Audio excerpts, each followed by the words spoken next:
Staying Alive UK. Share your story. Hello and welcome to the Share Your Story podcast series, a business biography, their story so far. I'm Michael D. Groot and I'm your host. My purpose through this podcast series is to inspire you to take the next step towards your new business venture or indeed develop your existing business even further. I only interview business owners who employ less than 9 employees, and mostly they will be on their own. So let's get straight to it. And today I'm delighted to have on the Share Your Story podcast, Natasha Aylott. And before we hear from Natasha, let me introduce her first of all. Natasha empowers people to be mindful and step into their own brilliance to reach their bliss. It is her mission to inspire and nurture people to discover their purpose and passion. She will take them on a journey of lifelong learning by teaching them the power of optimism, mindfulness, self-care, and strengthen their personal development. Empowering people to make a difference and developing them for their human spirit and achieve a blissful life. And her unique coaching invites you to discover who you are, empowers you to realize why you are here, and acknowledge your gifts. This process is both freeing and fulfilling, allowing you to fully step into your own power. Natasha, welcome to the podcast. Wow. Thank you, Michael. That was very nice. I enjoyed that. How are you? I'm absolutely brilliant. And how are you? I'm really well. Thank you for asking. Are you blissed today? I'm always blissed. And if I'm not, I'm getting blissed. Absolutely. That's what we want. So, Natasha, thank you for joining me today. And I would like for us to hear your story to help people, inspire them in whatever way we can today. So first of all, would you mind sharing with us a little bit about your own personal life, where you were born, where you've moved to around the country or in the world, a bit about your family, your hobbies, your interests? Just give us a picture about your personal life, as much as you would like to share with us. Thank you. Well, quite uneventful, really. I was born just outside Blackpool. And I was the firstborn of 4. Then when my brother came along the next year, we moved to Birmingham with my father's work. And then 2 more brothers were born. So I have 3 brothers. Normal sort of Middle England, middle class kind of family, really. My daddy worked, my mum didn't initially. And then she was a psychologist. So she went back to work. She studied psychology for her A levels and also her degree. And so when we were a bit older, she went back to work full time. It was a normal lifetime. I was a tomboy. We all got treated the same. We went out into the park on our bikes, on our skateboards. We had swimming lessons. I had dance lessons, guitar, piano lessons, things like that. Yeah, so my upbringing was sort of normal. We had a den in the garden. We used to hang around we used to dance to Queen, which I absolutely love. And my kids love Queen, actually, which is really cool. Yeah, so although it seemed normal, happy, and everything was fine, it wasn't really until I got a bit older that I did realise that I was a bit shy, that I blushed all the time. I felt uncomfortable. I felt like I didn't fit in. I didn't have many friends. I found it difficult to make friends. Boys didn't look at me. I didn't have a boyfriend until I was 15. And I think what they did was pave the way for me to become stronger internally. So by the time I got to secondary school, it was tough. It was an all-girls secondary school, 1,600 girls. Not really my kind of people for the most part. Some of them, I met a couple of really lovely friends, didn't keep in touch with anybody after I left, went to college away from my school and then left home. And then I started to be really kind of stepping into a bit of my power because I had this huge independence. and I started work. So I left home, I was studying, I was also working. I had a great time. I was working in a place called TGI Fridays. Oh, yeah. Well, when I was 18, it had just opened, the very first one in the UK. So that shows my age, right? And oh my goodness, for the first time in my life, I had so much fun. I couldn't believe it. I'd never really had fun before. Didn't know how to have fun. My mother was very serious, quite strict, not a mumsy mum, very intellectual lady, very clever lady, highly respected. And so leaving home for me was a really positive experience, actually. And I worked there for a year, which is great fun. And then went back to college and worked part-time there and spent 8.5 years in catering, managing big American themed restaurants. Wow. Okay. And what kind of American themes were they? Well, it was TGI Fridays, Yeah. somewhere called Brannigan's, which it was a similar theme. It was a rib rack and bar, separate restaurant, massive bar. I had there was a little lounge upstairs called Natasha's Executive Lounge. So I ran that. That was my lounge. So I ran that for a bit. Lovely. Learned loads of cocktails, had loads of experience, had lots of freedom.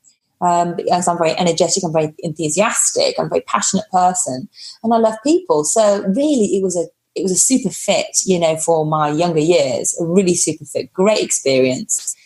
Yeah. Brilliant. And so how many years again were you in catering? 8.5 years in total. Wow. And then what happened after that? Well, I ended up being a manager, the restaurant manager of a big restaurant called Jefferson's, which was the first one in the country. Then they opened a couple more. And then down in London, I don't know if they're open still. The one that I was running in Solihull in Birmingham isn't going anymore. It's changed into a different brand. But it was really good fun. It was excellent. It was really hard work. We were working, when we opened the restaurant, we were working between 80 and 100 hours a week. We were training 80 staff. There was a lot of pressure. We didn't have a social life. We didn't get any time out. We were always there. And I think in some respects I burnt out. I loved it. It was great fun, but it was exhausting. Yeah, I can imagine. And I came out and ran a paint stripping business for a short while. So I used to drive a tranny van, little transit van, hunt doors around all day with my Doc Martin boots. I know, very different, huh? I did that for about a year and a half, and but it was very different, but it wasn't really me, but it was good to try something different. Yeah. And one thing I've noticed about myself looking back was really that I'm quite adaptable. I can turn my hand to anything, not necessarily brilliant at everything I turn my hand to, but to actually try different things is something that I embrace. So I am adaptable. And then I got involved in advertising for about 14 months. Really tough training and very good sales techniques, very good telephone techniques that I learned. And before I set up my own company, which was an optical wholesale company. So I was running an optical business with a business partner. So stop. How did you get into the optical wholesale business? How did that happen? Okay, so here's the thing. There was a government-funded, the Prince's Youth Business Trust was set up. Yeah. And I went along with my company Dip and Strip, which was a paint stripping business. Yeah. And I learned a few business skills and had to do presentations, which terrified me. And actually, I'll let you into a little secret. I thought, how am I going to do this presentation? Dip and Strip, it's about, paint stripping. How can I make that exciting? So I dressed up to the nines in a really beautiful fitted black suit with a little cami top underneath. And I stood up and I said, so it was my turn. So I stood up, there were all guys there. And I stood up and I said, right, I'd like to talk to you about my business, Dip and Strip. Yeah. And I stood up and I started taking my jacket off. And all the guys, the jaws dropped on the floor. And because I was quite good looking when I was younger.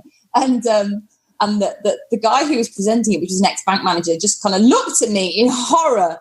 And I said, and I stopped when I put my jacket on the chair and I went, paint stripping, of course, guys, and then I started talking the lingo, paint stripping and going in the transit van and picking up the doors and dropping them off at this dipping place in the centre of Birmingham and the caustic soda everywhere and blah, blah, blah, and all the rest of it. But I just thought, how do I get this exciting? And that was kind of like my cheeky little side coming out in a way. So whilst I was whilst I was on that course, one of the guys in the audience, or one of the guys rather on the same course listening to me, who was also pitching, he was doing a glasses frames company he'd just started. And he and I joined forces, basically, and we ran the business together. So I used to then go over to Italy, to the factories, design the frames, bring them into this country and sell them all over the UK. And then one of my clients said, you know what, you really ought to do dispensing optics, started to be an optician, a dispensing optician. And I'm like, really? He said, yeah, because you're good at this and you're good at that. I'm like, oh, okay. So all through my life, people have made suggestions to me. I call them my teachers. The teachers have appeared at different points, and they just sowed that little seed in my mind. And I've always run with them. I've always thought, that's a good idea. I like that. And I've always listened and paid attention and taken action. So he was one of these as well. And I thought, okay, let's do it. And he said, listen, you can come to my practice and you can work on a Saturday in my practice, because you've got to work in practice in some way, shape or form, and you can study. And it takes 3 years. And I went, oh, okay, that sounds like a good idea. Yeah, new string to my bow. Why not? So that's how I got involved in becoming an optician, running my own company. So the partnership that I was involved with, the business selling frames, that like most partnerships, they break apart. There was personal and business reasons. It was a good thing. Then I set up my own company, Accessorize, which is a B2B optical wholesale accessories company 17 years ago. Right. Okay. But so are you a trained optician? Yes, I'm a dispensing optician. But I'm not practicing. Okay. Not practicing, but... Not at the moment, no. But you've got the qualifications as an optician, basically. Yes. And so you still run Accessorize? Yes, I'm not dealing with the major operations. I have a team who deal with the major operations of that, so that I could step aside and do what I love to do now. Right, got you. But that's still your business on the side? Yes. Yeah, okay, got it. Oh, wow. What a journey. That's amazing. I mean, you must have learned so many business skills on that journey, right? So what were some of the best ones? What can you think of that would be like really amazing skills for being in business? Well, I think throughout my whole, and there's a book on this, Feel the Fear and Do It Anyway by Susan Jeffers. Yes. I know it. A wonderful book, amazing book. She was an incredible woman. And what occurred to me was, looking back, was that actually I had lived my life like that, feel the fear and do it anyway. Yeah. I had just, grabbed the bull by the horns, seen opportunities for myself and just gone with them, because the beginning part of my life was very shy. I didn't feel that anybody noticed me, anybody liked me, nobody heard me, nobody listened to me. And so I had to kind of fight to get noticed, to be heard, to be listened to. And I think that made me a little bit more brave, even though I was still frightened, or even though when I stood up and did that presentation, I knew I was going to blush, because I blushed all the time, and that really held me back and kept me shy. And I thought, you know what, blow it. I'm not going to be this person anymore. I don't want to, feel small. I don't want to be kept back by the fact that I blush. I'm just going to go through it anyway. I'm just going to carry on. And so I think that courage has come from that point, But so where did really that courage, important. Did somebody inspire you to have that courage, or did you just decide? How did that come about? Well, I had some fantastic role models when I was growing up. My grandfather, who was Russian, just was an amazing man.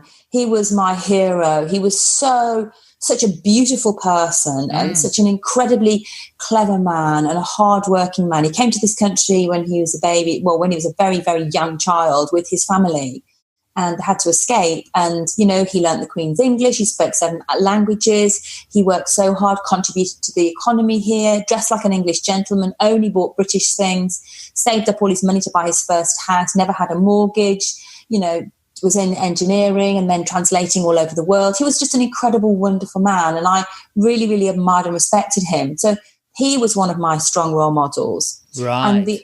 And probably the other really strong role model was his mother-in-law, my nana. Now, she was really tough. She was like the Don Corleone of our family. She was a dressmaker in Manchester in Bramhall.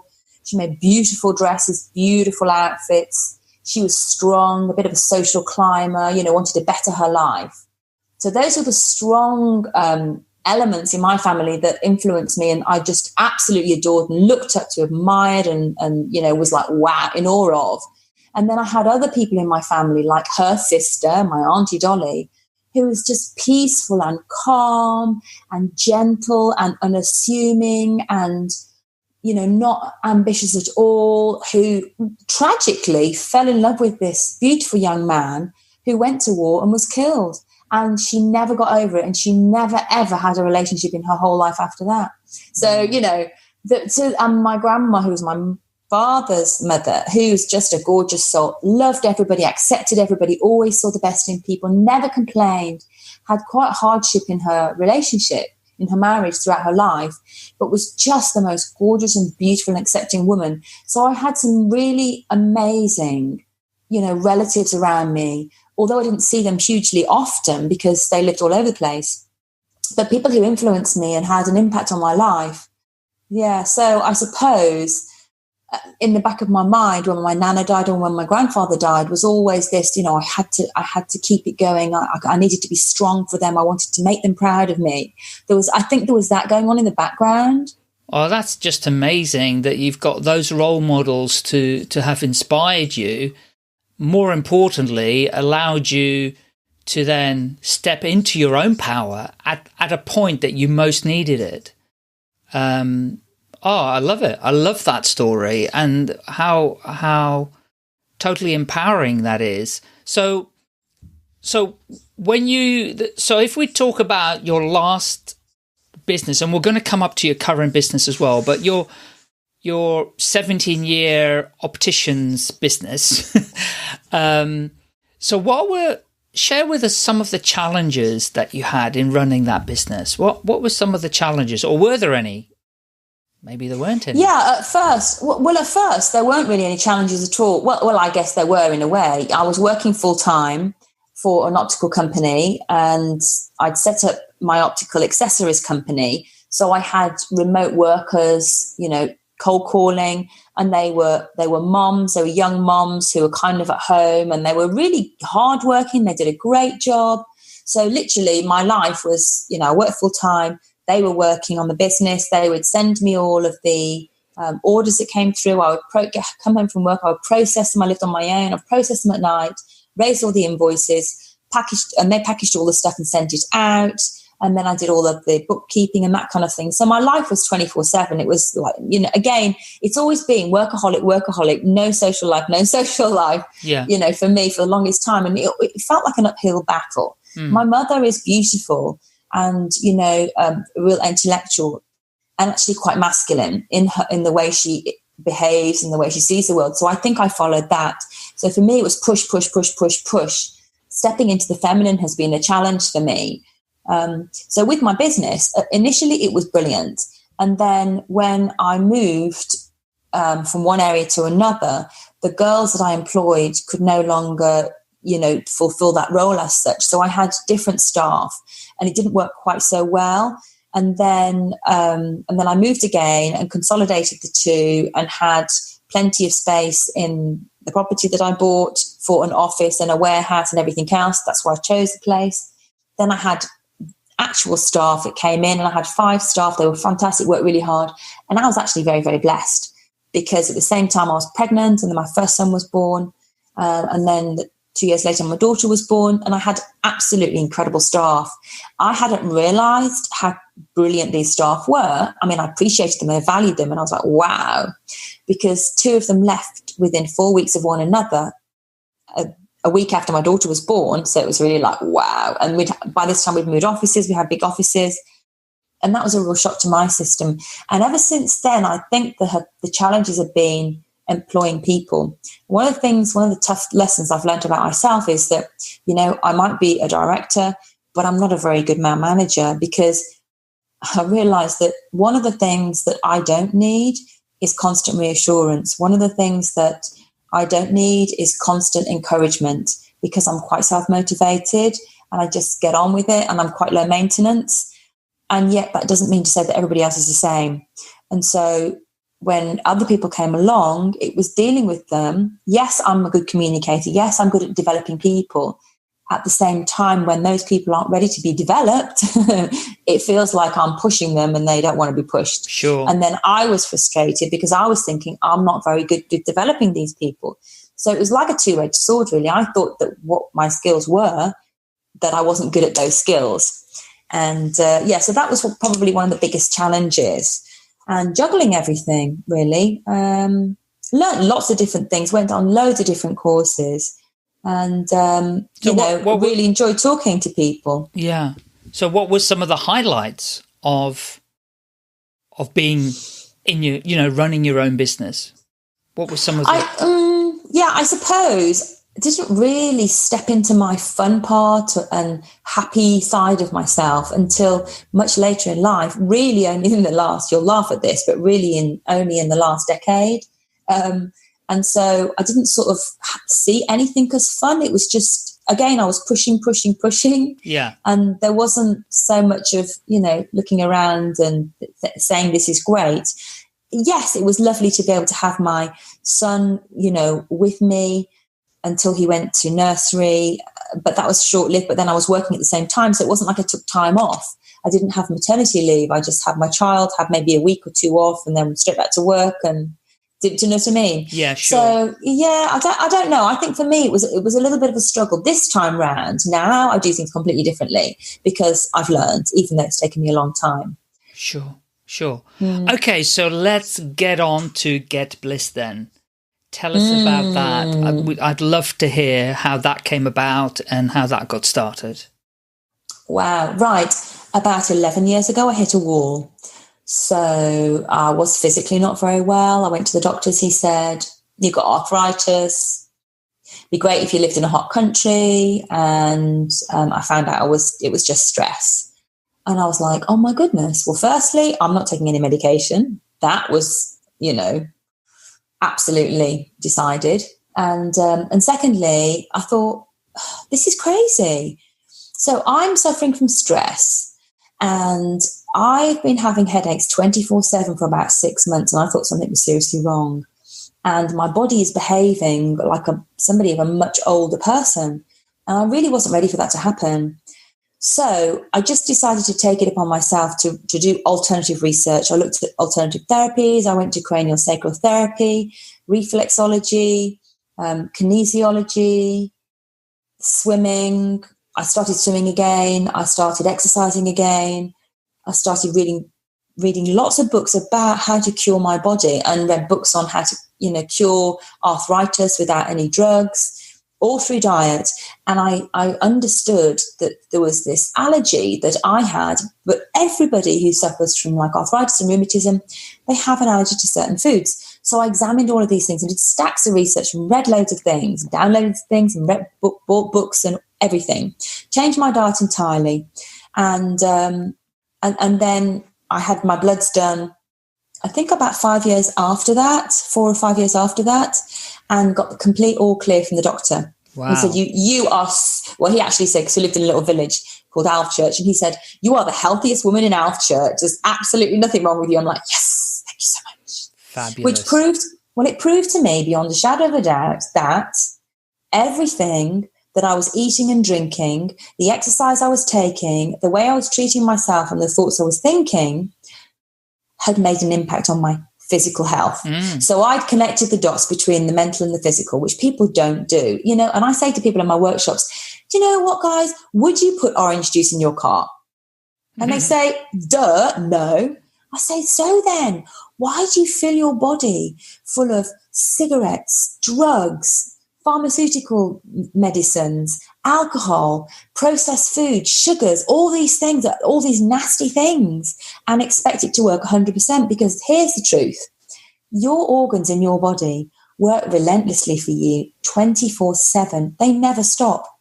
And yet, if you are putting rubbish in your body, where is the nutrition and the nutrients coming from to help nourish the organs in your body? And what do they say? Well, do you know where it comes from? Because it comes from somewhere. Because your heart doesn't stop beating just for half an hour. Your lungs don't go on holiday. Your stomach doesn't say, hey, I need a rest. Leave me alone for 2 weeks. Because it's 24/7. So actually the nourishment and the nutrition that your organs need to function 100%, if they can't get it through the diet that you're feeding them, which 9 times out of 10 they can't, because you don't know what you don't know, and people aren't very well educated, through no fault of their own, it's just the way it is, so we need to educate them. Correct. Actually takes all the goodness from the marrow in your bones. So if the marrow in your bones is being depleted, when its only job is really to serve your bones and to keep them healthy and strong, what's going to happen to your bones? And so you can see very quickly how somebody can, really start to almost decay with their physical body if you're not putting the right stuff in. So just as you would put water in your car, oil in your car, petrol, diesel in your car, have oil changes and take care of it, and washer, windscreen wiper things, and expect that to work and service your car, you have to do the same with your body. Yeah. And people don't sort of join the dots and don't realize that. And so I'd educated myself, and still am educating myself, trying to improve all the time. So that was really my journey, and that was the start of things, and I realized that, so now I don't worry anymore. And I changed my life. I really changed everything in my life. And then about 2.5 years ago, I went to this amazing seminar. I've never been to a seminar before. It was Louise Hay, You Can Do It. There were about 700-800 people there. And I've always felt like a bit of a maverick. I've always felt on the fringes and on the edge, and I never felt like I fitted in properly. But for the first time in my entire life, I felt as if I'd come home. And it was a huge emotional experience for me, because I knew that I could go up to anybody there and speak to them, and they would listen. They wouldn't judge me. They wouldn't think that I was trying to chat them up or anything, how the world works. And I felt so safe, and I felt so accepted in that space. It was really amazing. And that was a start for me of, real huge transformation on my personal journey, because I had teachers come along the way. My financial advisor gave me 16 years, he'd been my financial advisor. And 11 years ago, he actually handed me the title of a book, Eckhart Tolle, The Power of Now. I had no idea what it was all about. And I read this book secretly in my little sort of torch in bed at night. And it changed my life. I'm like, wow. And so I was given books by different people, or titles to books by different people. Literally, they'd come into my life and they'd go out of my life. And I know that that's the reason was that they come into my life for a reason, to give me this book, because I had to read this book at that moment in time. Sure. So I paid attention. It was totally incredible and amazing. I had no idea there was a world of personal development out there. Spirituality, knew nothing of it. Had a very religious upbringing, very strict parents, particularly my mother. My father was a real gentle soul, really quiet person. But, I had no idea about this whole world. And as I started to explore more and more, it was really exciting. So when I left this 2-day conference in London, Louise Hay conference, You Can Do It, or I Can Do It, I can't remember what it was called. I think it was I Can Do It. Then I just had this quiet moment, and it was really my intuition. I didn't realize what it was at the time. And looking back, my intuition had said things to me at different points, but I hadn't really paid attention to it. Now I know what it is. I pay attention, I listen. And it said to me, write a book, speak on stage, and run workshops. And I was like, what? Seriously? But I still listened. And I went to the workshop. I went to the one of the presentation tables after the second afternoon at this event, and filled out this form to do this Louise Hay course. And I was looking for somewhere to put the form, that application form. And this woman came up to me. She literally floated across to me. Beautiful, warm face. And she said, hi, can I help you? And I said, hi, yes, I wonder if you could. I'm just wondering where to put this application form. And she just reached her hand up to me. She said, hi, I'm Peggy, with the warmest voice. And I was like, it felt like somebody was literally blowing warm air over me or melted chocolate all over me. It was just, and I was like, wow, I looked at this woman. I said, hi, I'm Natasha, and put my hand out. And she went, oh my goodness, your light is so bright. Well, nobody had ever spoken to me like that before. No. And it really touched my heart. And I was overcome with emotion because I thought, oh my goodness, she can see me. She can really see me. And, that was a beautiful, beautiful moment. And actually, we're still in touch. We've had tea. We've been to places together, and she's lovely. And that was really, I think, the start of me having an awareness that there was more to life than I thought previously. Yeah. Fabulous. And then the next month I went to another business conference, signed up for a book course because it was there. I'm like, wow, I've got to do this, right? It's one of my 3 things. and the rest is history. Oh, brilliant. So Get Blissed has been around for how many years now? Get Blissed was published April 2015, and the foreword was written by my dear friend and mentor Raymond Aaron, who held a book launch for me in Toronto in Canada, which I went to on the 11th of April 2015. I stood on stage in front of 500 people. I thought, oh my gosh, they laughed at things I was saying to them, and I'm like, oh my gosh, I always thought I didn't have a sense of humor. and these people were laughing, and they weren't laughing because they felt sorry for me. They were laughing because I was saying funny things, because actually the story that led up to me getting there was quite a hilarious story, and it was like a bunch of miracles. Yeah. So, and I met Jack Canfield, and he was my hero for years, and I really wanted to sign up for his training course but didn't have the money. And so I'd read the Success Principles, tried to get my head around Chicken Soup for the Soul, but cried every time I read a paragraph. It's too emotional, so I'm like, okay, forget that. And so it was always in the back of my mind that I would love to meet this man. Little did I know that he was the secret that Raymond Aaron had. He was also one of Raymond Aaron's good friends, and he was also going to be speaking on stage. And so we shared the stage, we had dinner with him, and that was just an incredible blessing. Fantastic.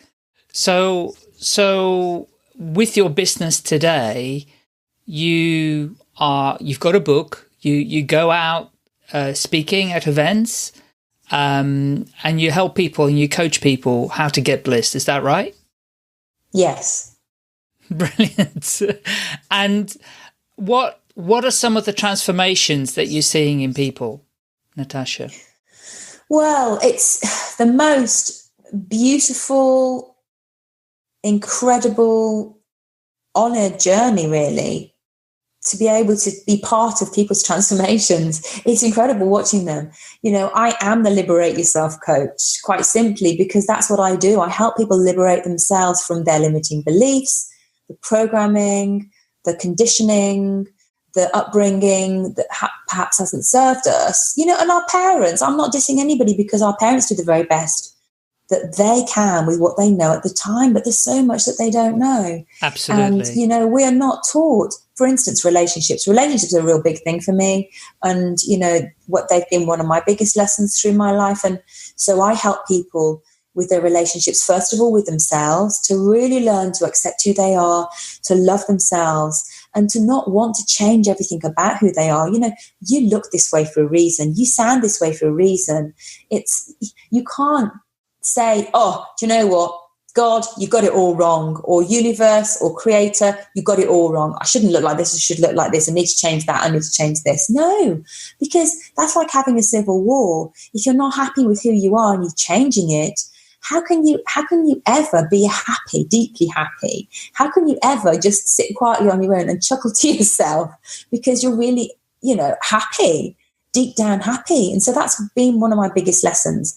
And therefore, connecting people with themselves and developing healthy relationships with who they are is starting point for everything that I teach. And then moving on from that, because they're in a really good place and much more confidence, high self-esteem, just being who they are, not relying on the job they have, the suit they wear, the title they have, or anything else, but just being who they are. Then every relationship in their life, whether it be a work relationship, whether it be a friendship or an intimate relationship, is much, much stronger and much, it's much better and much happier.